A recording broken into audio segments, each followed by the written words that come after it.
Welcome to Aging Insight with your host, John Ross and Lisa Shoalmire. This program is brought to you by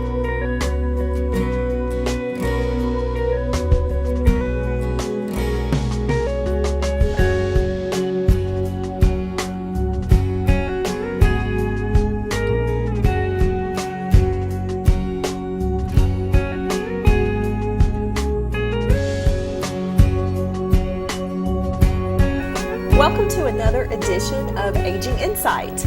I'm Lisa Shoalmire and I'm here with my partner John Ross, and we're here today to provide you with some insight and information into some of the issues that seniors, their families, and those with disabilities may have as they're getting through. So today we wanted to kind of focus our topic today on some of the mental changes that can occur as we age, perhaps. It may be dementia, or it could just be severe depression. And of course, those type of mental changes aren't just in the category of seniors. Those can really affect anyone.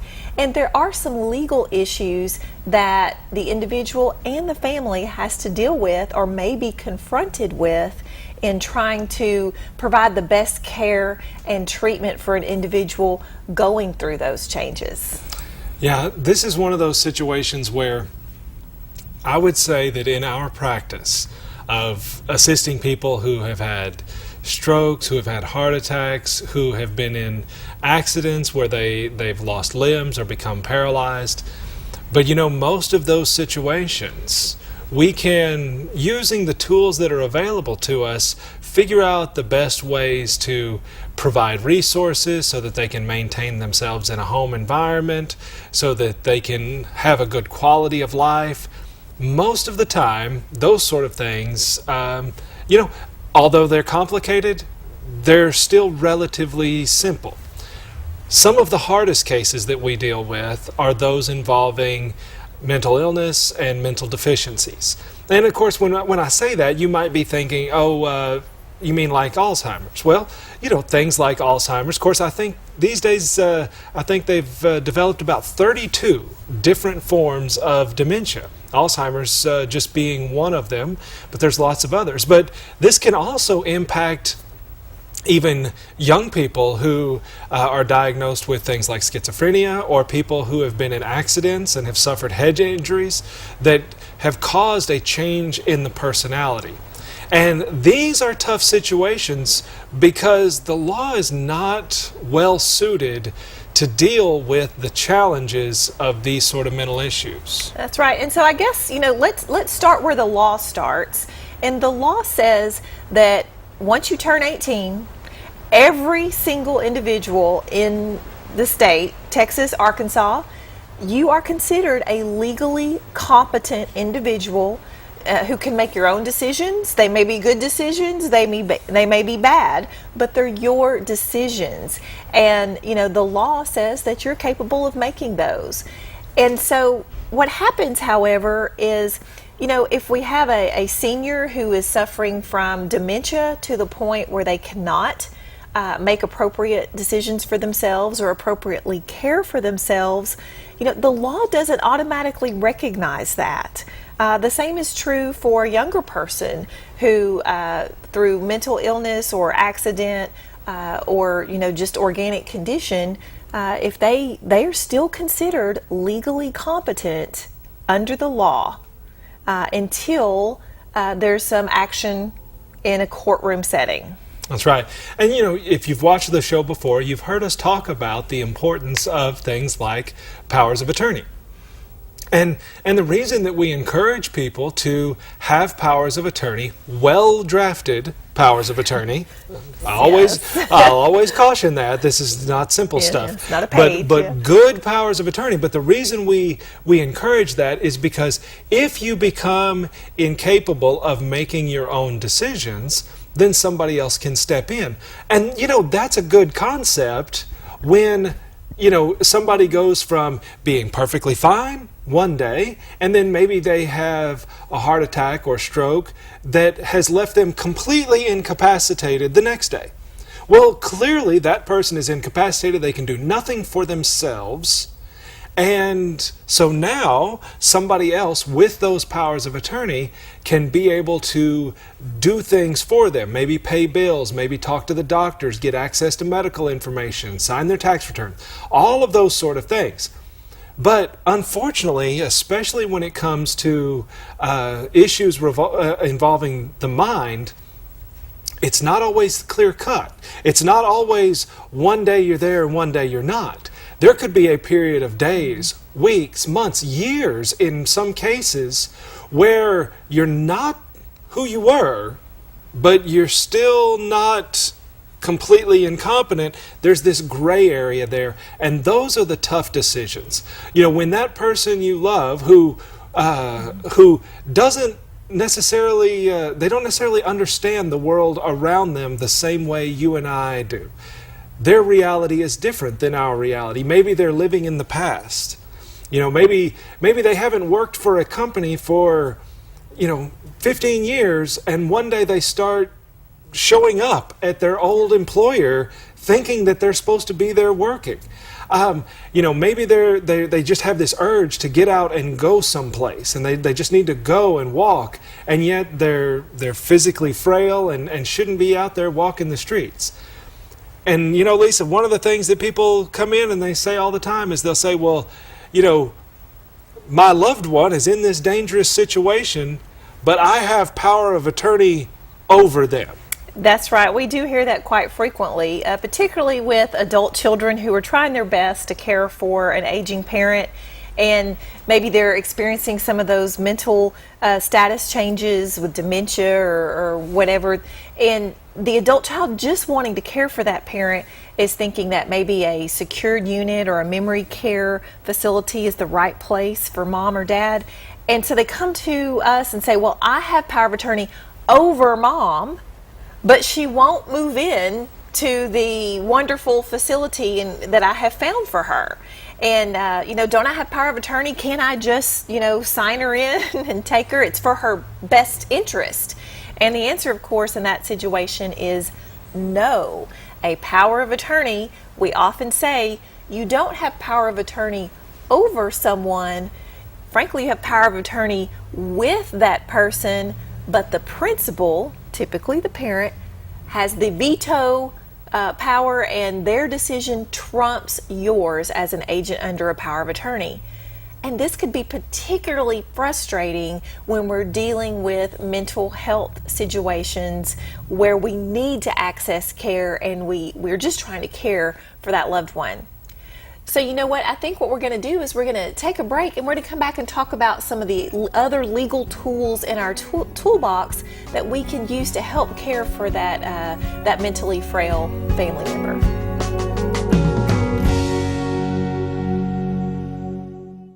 Hi, I'm John Ross, elder law attorney and board member for the Alzheimer's Alliance, and welcome to Our Place. Our Place is a day program designed to provide rest and relief for the caregivers of people with Alzheimer's and related dementias. Our Place is a safe environment where our friends benefit from socialization in a home-like environment. Alzheimer's is devastating and affects over 17,000 families in our area. To find out how Our Place can benefit you, please visit our website. With my dad, it was in a hospital setting, and in his situation, he fell into renal failure. He also helped us make the decision to be on hospice. I have to admit, it took a huge weight off our shoulders for him to be willing. That offered us a lot of comfort, along with the hospice company itself, but it gave us closure, and it helped us through the entire process. SEMA Hospice, comfort and care when it matters most.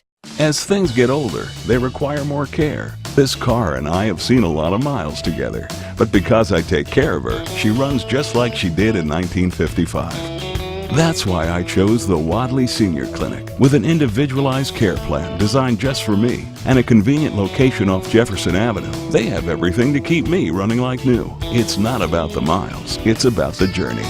Let the Wadley Senior Clinic keep you happy, healthy, and cruising down the road of life. Hi there, I'm Larry Sims. It's been my privilege for the past several years to be a volunteer board member of Hospice of Texarkana.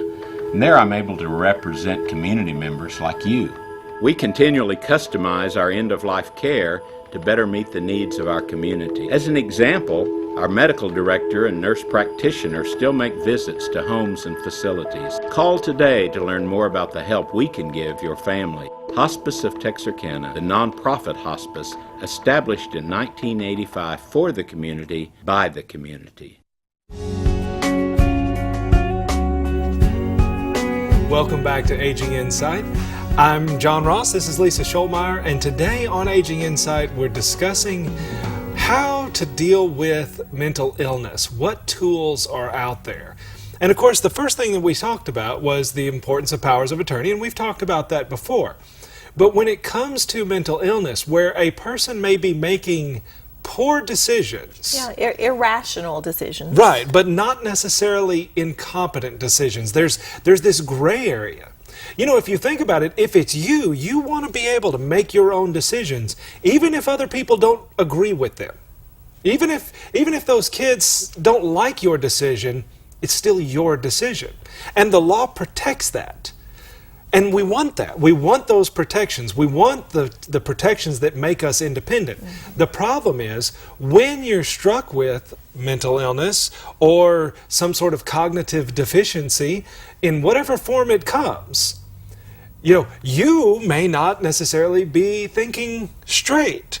And so there's one day it's just your decision and nobody else should be able to tell you what to do, but the next day you still think it's your decision, but your decision is not a competent decision.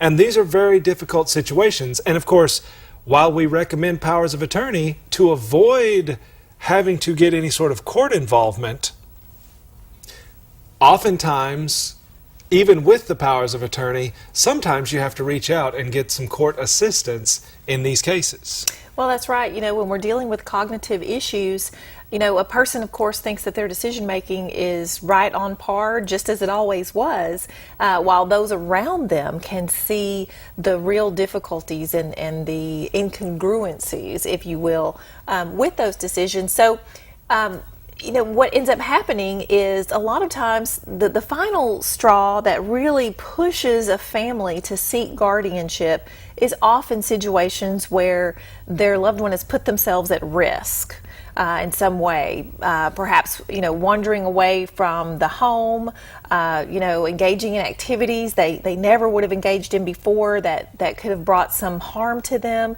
And at that point, a family typically is looking for help in order that they can substitute their decision making for the individual that they now think is troubled. And in order to do that, we have to engage the court system, because remember, at the top of the show, I said that everyone over the age of 18 in the state is considered to be legally competent. So we have to engage the system, and someone has to file an application with the court that says, my family member, I believe, is legally incompetent. Here's why. And perhaps there's a doctor's letter or a doctor's opinion that substantiates that, and that gets filed to go before a judge who has to evaluate if that evidence is sufficient to take away that individual's legal capacity and decision-making authority. Yeah, and this can certainly be a big deal. And, if you don't have very clear evidence that the person is completely incapacitated, this tool may not be available. The guardianship process, which is what Lisa's talking about, that is, you're going to get that guardianship on the basis that person can no longer make their own decisions. But, oftentimes, in many cases, the mental deficiency or the cognitive deficiency that's going on at the moment, it might not be a permanent situation. One of the things that surprised me, I'm not a medical doctor, and so you don't even play one on TV. And I don't play one on TV. That's exactly right. But I'm exposed to a lot of medical stuff, and one of the most surprising things was what I heard recently is that the number one cause of dementia, the single number one cause of dementia, is a urinary tract infection. Yeah. Of Yeah. all things. Well, and of course, that typically is temporary if it's, it's caught and diagnosed and appropriate prescriptions are prescribed. But, a lot of times if that type of infection is going on, that's building up that toxicity in your system and it is disturbing your decision-making process, then a lot of times we've had clients and all that have messed up their medications, which exacerbates the problem because they weren't able to competently take their medication in the regimen that they were supposed to. Right. And so, in these situations where you've got a temporary type situation and maybe you need some immediate assistance right this very second, there are some tools available out there for this. There's something called an involuntary civil commitment. And this is still a legal proceeding. But oftentimes we see these where somebody has wandered off and gotten lost, or they've created some sort of disturbance, maybe at the grocery store or out in public, or maybe just a concerned loved one called the police who came over to the house and talked to that person. But when law enforcement or adult protective services and these other organizations, when they come across a situation that they see might be dangerous to that person or to those around them, one of the things that they can do is have a local judge sign an emergency order that requires that person to go to inpatient hospital treatment at one of the many hospitals have what they call a behavioral unit. But this is typically a locked facility inside the hospital where a person can be confined, and then all of their medical care can be looked at. And they can start doing things like checking to see if they have a urinary tract infection, seeing what medicines they're on and whether they've been taking them properly. And so, oftentimes in an emergency situation, something like an involuntary civil commitment can be a tool to get control of whatever's going on. So that can be that's available out there if it's an emergency type situation. Well, and a lot of times, our first responders, it's obviously, we don't want our family members necessarily to be, arrested or anything like that. That's not really what we're talking about. But sometimes dementia and cognitive issues, can get out of hand and lead toward violence toward other family members, or just get to a point where it's not safe.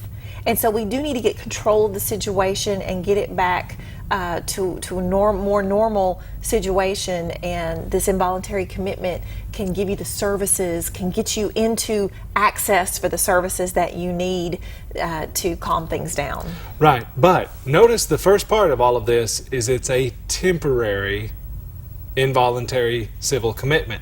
That temporary is very temporary. Typically, there has to be a hearing within many cases within the first 24 to 48 hours to determine whether the initial commitment was even correct. And assuming that the initial commitment was correct, generally you're not going to get much more than about 14 days worth of involuntary commitment in a place like the behavioral center at one of the hospitals.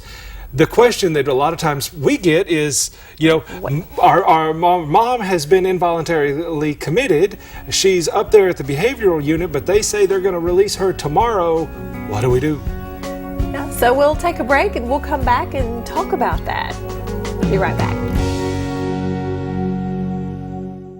All our moments should be cherished. SEMA Hospice provides comfort care when you need it most with compassion, dignity, and respect. Along with Jordan Health Services, SEMA Hospice provides compassionate continuity of care. SEMA Hospice, comfort and care when it matters most.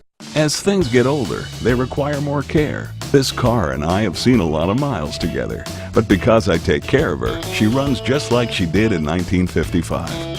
That's why I chose the Wadley Senior Clinic with an individualized care plan designed just for me and a convenient location off Jefferson Avenue. They have everything to keep me running like new. It's not about the miles, it's about the journey. Let the Wadley Senior Clinic keep you happy, healthy, and cruising down the road of life. Hi, I'm John Ross, elder law attorney and board member for the Alzheimer's Alliance, and welcome to Our Place. Our Place is a day program designed to provide rest and relief for the caregivers of people with Alzheimer's and related dementias. Our Place is a safe environment where our friends benefit from socialization in a home-like environment. Alzheimer's is devastating and affects over 17,000 families in our area. To find out how Our Place can benefit you, please visit our website. From our first moments to our final days, life's journey should be remembered free of burden and worry. Families should be cherished. SEMA Hospice provides comfort care, dignity, and respect. Learn more about SEMA Hospice at SEMAHospice.com. SEMA Hospice, comfort and care when it matters most. Welcome back to Aging Insight. I'm Lisa Shoalmire, and I'm here with John Ross. And today we're talking about a very difficult subject, which has to do with dealing with a family member who's affected by some cognitive dysfunction, mental illness, or dementia to the point that they're not making good decisions for themselves, or they may even be at risk of harm. And John, this has to be the most frustrating scenario for the families that we talk to, because the state law is such that it gives so much deference to the legal independence of each individual, which we're all glad for. But when these families are trying to deal with these situations, sometimes the law is a little clunky, and it doesn't really provide much help. Now, before the break, we were talking about there is the possibility of a temporary commitment that hopefully can address some of the issues and maybe get things evened out if you're experiencing that. But what happens, though, when a temporary commitment doesn't address issues sufficiently for that loved one to come back home and live back at home, or their mental condition is just not improved? Right, and this is where we started talking about, where that family has come to us and they say that mom's leaving the behavioral unit tomorrow, what do we do? Well, the first thing we can talk about is guardianship, like we talked about. But again, from a legal standpoint, you're either competent or you're incompetent. There's no gray area in the law. Well, ask a physician whether or not there's any gray area in the realm of cognitive dysfunction, and they'll tell you it's all gray area, that there's a whole range between competent and incompetent. And so in many cases, the guardianship is just not available because the person is not clearly incompetent. There's something less than that. And this is where there are not a lot of good tools out there. What it becomes particularly important in these type of situations is using your judgment, your knowledge about the person, to not try to force them into your reality, but try to change your reality into something that they're more familiar with. And that may sound a little strange, so I'll put it in plain terms. When I talk to folks who are dealing with somebody who has Alzheimer's, one of the first things I'll often tell them is get real good at lying. And they look at me like I'm crazy, like I have just said the worst thing in the whole world. But what you've got to realize is sometimes you have to lie to the disease in order to speak to the person. In order to take care of that person, sometimes you have to lie to the disease. And, maybe changing that environment, if they get upset because they don't want to have to go to a facility, maybe say, look, it's temporary. Let's just try it for a little while. Or maybe let's go have lunch every day until you get into a routine of going to that facility. If they think that they're 20 years younger, then change the environment to the environment like it was 20 years ago. Change the pictures in the house. change the furniture in the house. Whatever you can do to change not their reality, because you'll never change their reality. The key is changing your reality to fit theirs. Well, that's right, because a lot of folks that are going through these cognitive issues, they get very frustrated because they don't understand why the world around them is different than what they expect it to be. So, for instance, if they're asking about a relative of theirs and expecting them to walk in any minute for a visit, but yet that relative has been deceased for 10 years, this is a time where you might lie and say, oh, well, they must be running late, they're not here yet. But a lot of times we try to force the actual reality back onto that person, and oh, Martha, Uncle Jim's been dead for 10 years. What are you talking about? Well, this can create frustration and upset the individual, and then we kind of start building up to a blowout again. So sometimes we just have to massage the situation in order to kind of keep a more even keel. Yeah, and this is hard for some people to realize, but imagine if I were looking and I'm talking to you right now, and I said, there's only one person on that TV screen, that John is sitting there by himself. There is nobody sitting here next to him. And you would say, no, there's a lady sitting right there next to him. And I said, nope, that's just a figment of your imagination. You'd probably start getting mad at me. You'd probably start saying, John, you're lying to me. I don't know why you're trying to trick me. And you know what? We've started a fight. And you don't want to start that fight. So don't argue. Just try to work around the situation. And in fact, a lot of what we do is trying to figure out ways to work around these situations. And frankly, that's what Aging Insight's all about.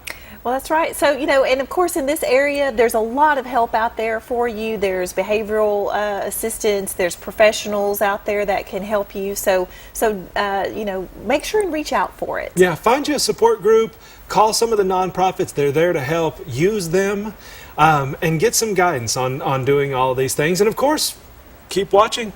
Yeah, that's right. We've got lots more information for you in the coming episodes, so stick around with us on Aging Insight. And of course, feel free to catch us on the radio every Saturday at noon on 107.1. Until next time, we'll see you later. Bye-bye.